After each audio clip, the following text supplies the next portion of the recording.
Hi, I'm Marty Nemco. This is the Snob Club Meets on New Year's Eve. Words are the tools of my trade. This part is not fiction. So I like to have a hefty set of words in my toolkit. And I thought it'd be fun for me, educational, and hopefully for you, for me to use all these words that I'm trying to learn into a New Year's Eve related story. I'm calling it the Snob Club Meets on New Year's Eve. There are 4 members, and they revel in using esoteric words. I will offer the definitions for each of the esoteric arcane words in a little softer voice so you'll understand. Anyway, I declare, that it is no surprise that our little group has remained small.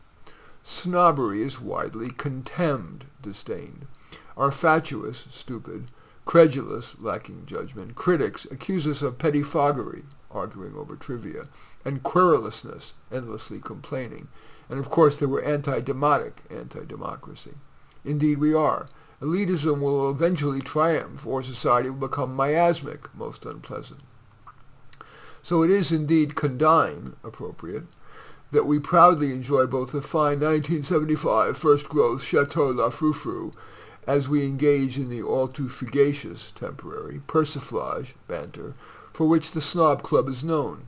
I command, that we begin. Let us start light. Victor, you're equably, consistently, decorous, with dignified good taste, albeit a little timorous, shy.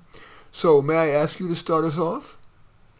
Well, I've painted in my mind, a gouache, an opaque watercolor of wormwood, aromatic herbs, and sorrel, prickly herb, baiting, moderating, the harshness with a bowl of sugar, and an estival, summary, background.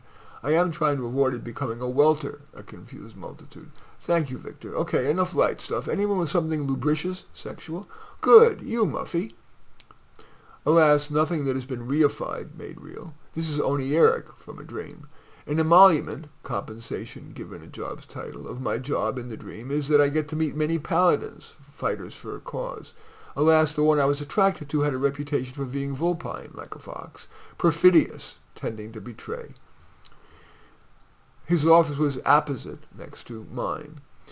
Our propinquity, being close together, triggered pathetic, that is, sentimental, emotional fantasies about him. I pictured a folie d'ardeur, a couple's delusion, in which we kissed in the crepuscular twilight hours. I interrupted. Muffy, just kiss? I think you're eliding, omitting something. Okay, we made love fervidly, heatedly. But as soon as he finished, he called me a virago, a dominating woman. I felt guilty, so, remember, this was a dream. I asked him to spend New Year's Eve with me, and with sang-froid, cool composure under strain, overweeningly, presumptuously arrogant, he said, maybe next century, and he strutted out. As soon as he was out of earshot, I ululated, a loud, long cry, and then woke up. Well, your dream lover certainly deserved disapprobation, strong disapproval, and your story is rather mimetic, imitative of real literature. Who wants to go next? Roger, you're the most intellectual among us. What do you have for us? I hope this doesn't become a farrago, motley assortment of philosophies, but here's the normothetic, searching for abstract principles, work that I've been lucubrating about, writing in a scholarly way. I'm trying to merge ontology, the nature of being, with solipsism, that the self is all, and eschatology, the spiritual thoughts on end of life. My ineluctable, impossible to avoid conclusion is that rationalizations for collectivism are casuistic, so subtle as to be specious. So I must asseverate, state categorically, that the much reviled Ayn Rand is veridical, truthful, coinciding with reality. I responded, Roger, I think you're being heuristic, disputing for its own sake. Seeing Roger get hot, Victor jumped in. Well, I'll start with a positive reaction. Your peroration, the concluding part, was more sententious, concise, and meaning-filled than pleonastic, using more words than necessary. And your efforts are yeoman, hard work. But perhaps because I'm a card-carrying socialist, I view your position as Cupid, greed-based. And of course it's factious, dissenting from current opinion. Then, Victor, perhaps because he's a valetudinarian, sickly, worried about his health, raised his wine glass and said, Perhaps I should change the topic? We all nodded. First, have you noticed the cicatrix scar from the surgery on my nose? They had to remove my vibrissa, nose hair. My apperception, related to a previous object, was it was like when I had to shave my mustache when playing the clean-shaven lover in Private Lives by Noel Coward. That destroyed my lineament, key part of my face. Oh well, now in my old age I could be accused of Misonianism, avoiding change. I'm baleful, fearful of bad events. They said I'm cancer-free, but I've heard that song before. I interrupted. Victor, I need to objurgate, severely censor you. You're always catastrophizing. You are told you're cancer-free. The chances of recurrence are exiguous, trivial. Victor, you're just Stygian, dark and dismal, he replied. And you're just a quidnunc, a person who meddles in others' affairs, who's meretricious, tasteless, to boot. I am mettlesome, with a proud, courageous spirit. But I've had enough of your interdictions, commands. And Victor, I'm tired of your contumacy, obstinate insubordination. I am the convener of this New Year's Eve celebration. Zoltan filled the silence.